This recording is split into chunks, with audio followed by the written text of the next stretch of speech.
Spaghetti alla carbonara, the most popular pasta in Germany. I actually couldn't believe it either. I'd always consider bolognese to be perhaps a little higher up the list compared to carbonara. That's not true at all. We Germans love carbonara, and I love carbonara too. I've made almost no changes really, because people always wonder, oh yeah, what specifically is this thing like now? Is there cream in it? Is it cooked ham, peas, all that stuff? No, there were actually charcoal burners in the Lazio region at one point, and they are said to have in fact started experimenting with pasta made with bacon and cheese. Obviously, that gave us an incredible boost of energy, and rounding it all off with the egg really makes all the difference. That's precisely what you need to achieve. The egg really shouldn't get too hot, because then you end up with scrambled eggs and pasta. It can taste really delicious, but that's not the idea. Therefore, what are the ingredients required for authentic spaghetti carbonara? I'll tell you the ingredients now. Well, it starts with the spaghetti, of course. Then we traditionally need pecorino. I really love my Parmesan cheese, so I'll go ahead and switch the pecorino out for some Parmesan. I'm counting on about 1 egg per person. Then I have this special bacon here. It's pork cheek called jonquil. It's extremely well marbled throughout, and the taste is unbelievably lovely and delicious indeed. Air dried, not smoked at all. If you're unable to find that specific type of bacon, you can readily substitute it with another air dried variety. That works too, of course. It's also possible to add a tiny amount of garlic and even a very small quantity of shallots. For my taste, it's really nice, and just so there's at least some subtle green coloring, I add a pinch of flat leaf parsley at the very end to finish it off. Okay, I'd say let's get started. And this is a pasta dish that you can quite easily prepare while the spaghetti is already cooking in the water. Yes, and I have already set up my large cooking pot. My pasta recipe requires 500 grams of pasta, 5 liters of water, and 50 grams of sea salt. I've already brought the water to a boil, but haven't yet added the salt. That means I'm going to add more salt to Malien so that the salt doesn't settle on the bottom of the pot and leave unsightly edges. And I'll take a good handful of salt. I'll let this come to a boil to ensure the salt is fully dissolved, and then I'll actually take a taste of the pasta water. Always seems a little strange, you know, tasting the salted water, but it's a truly, truly vital step in making pasta, ensuring that the water is seasoned perfectly and, most importantly, that it's boiling.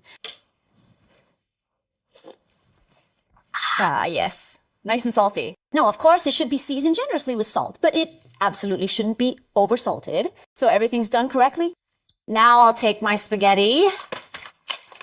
By the way, I always count per person as a good, let's say, main course portion. Italians never eat pasta as a main course. We Germans actually love it. It's roughly 120 to 150 grams. That's a very generous portion of pasta, enough to satisfy even a man's hunger. So open the spaghetti and let's go, Put the spaghetti directly into the boiling water. Please don't add any olive oil to the water. No, we really don't need that step. Because when I use a pot with enough water, the pasta won't stick together at all. And that extra oil will just float on top, making the pasta much heavier than it needs to be.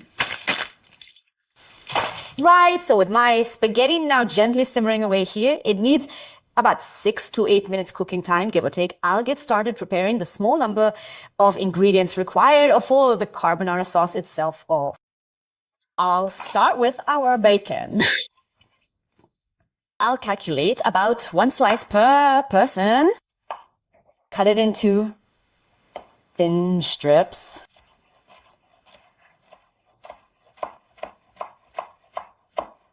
Now, if I actually happen to have really fatty bacon like I do right now, I really don't even need to add a little olive oil. It's added just to ensure a smoother, more uniform rolling out, although it's extremely fatty. Because of that high fat content, I'll put it directly into my pan, which I've already preheated a little, and raise the heat slightly before allowing it to slowly crisp up. In the meantime, I will get a shallot and a garlic clove ready. I'll finely dice both of them. However, it's important to remember that we won't add these until the bacon is completely cooked to a lovely golden brown. No matter what I've tried, my pan just isn't cooperating. So, I'll slowly and carefully peel the garlic. Then, I'm going thinly, as I possibly can, in the nooses. Fact.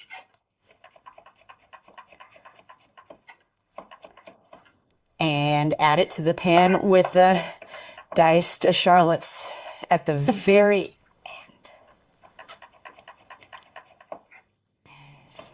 Given that I'm in Hamburg at my very own cooking school, it's perfectly acceptable to experiment and make some changes to a traditional recipe. Yes, for example, you can replace the bacon, which I find really funny, with smoked fish. Yes, then I get a nice smoky aroma in it.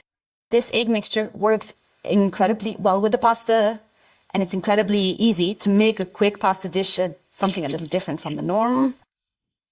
Instead of using the parsley, we could perhaps add a small amount of freshly chopped chives.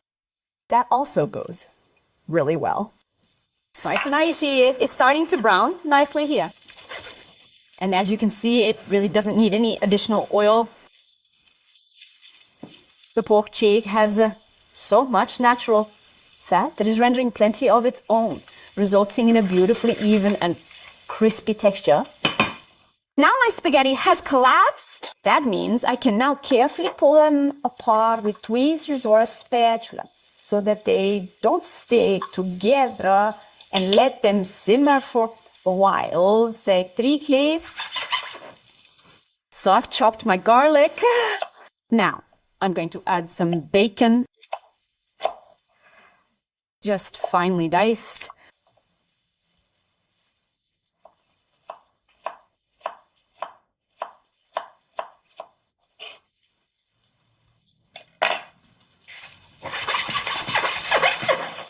Naturally, the success of this dish hinges entirely on the quality of the bacon. The quality really should be quite good. And it should definitely have a truly fine flavor. And now, as you can see, it's gradually turning into something delightfully crispy.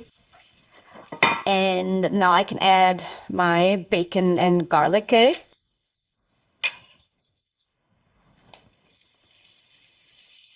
Let's toss them briefly. Just enough so that the bacon and garlic become a little translucent. I can then simply switch off the pan and place it directly next to the prepared spaghetti.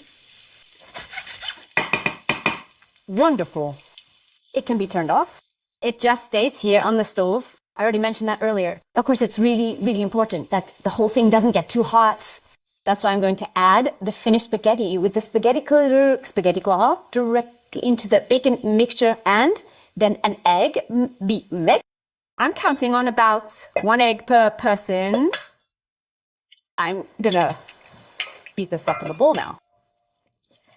The quantity of spaghetti which I have just incorporated here is adequate for approximately 3 people. So 3 eggs. Then, very important, black pepper. It can also be a bit coarser. Then I beat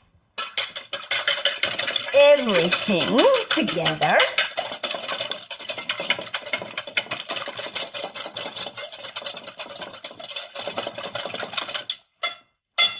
And now add it directly to this egg and pepper mixture. I'm going to be very cautious with the salt for now because, of course, the fried bacon already has a high salt content. And now I'll just take a piece of Parmesan. I'll beat it directly into my egg mixture. In truth, how much cheese you use comes down to your own personal preference. I'd say roughly maybe 20-30 grams per person. In addition, it's really useful to have a block of Parmesan cheese stocked in your kitchen at all times, preferably a whole one, since you can use it to season so many dishes. Of course, it's always the absolute flavor boost for pasta anyway, and if you don't have any left at home at some point, a piece of Parmesan on its own is always fine. The healthiest cheese in the world, full of enzymes, lactose-free. I don't need to tell you. So now I've grated in the Parmesan cheese. The ingredients should all be thoroughly mixed again. Just let it sit here on the stove. Now we're going to try the spaghetti to see how done it is. Remember this crucial tip when preparing any pasta. Always pull the pasta from the boiling water before it reaches your desired level of doneness. You will need at least 2 more minutes to finish seasoning and plating your pasta dish properly. It's still nice and al dente. It needs another 2 minutes. This way I can take the opportunity to quickly chop a bit of parsley as well. I just pluck the coarse stalks off it. Of course, it's washed beforehand, that's obvious. Okay. A little color, and the parsley's taste just fits. I think it's fantastic within this pasta. So simple and still, so loved by all of us. Everyone really adores this recipe, quite simply, really.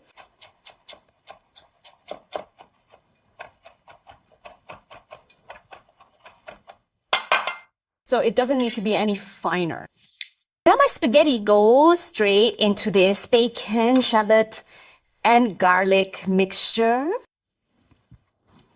Of course, there's still some residual heat in the pan. The pasta is also cooling down a bit now. For best results, it's always a good idea to add the spaghetti directly from the cooking water to your sugo dough. In this case, please do not let it boil any longer because the eggs will be added shortly. Now, if you feel like the mixture is becoming too dense, too substantial, then just take a little more of that pasta water that you've saved. Using this extra water will help lighten the pasta considerably. Okay. We'll add the rest too. We'll go ahead and add a very small amount of pasta water at the very beginning. We now just whisk it all together until the cheese melts smoothly.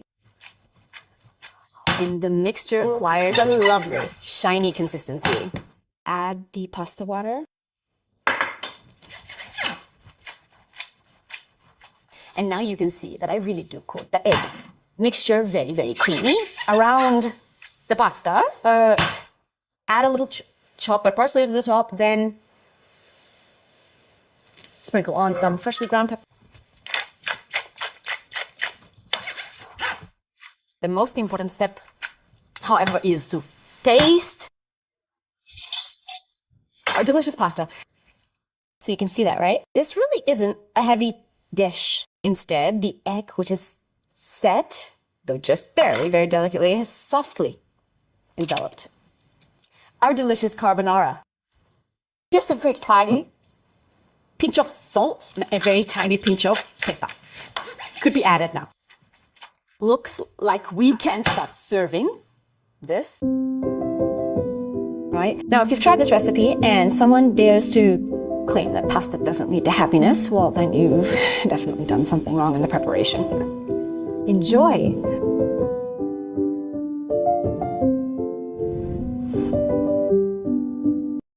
Suscríbete a nuestro canal. Ayúdanos a crecer y disfruta de todos nuestros contenidos.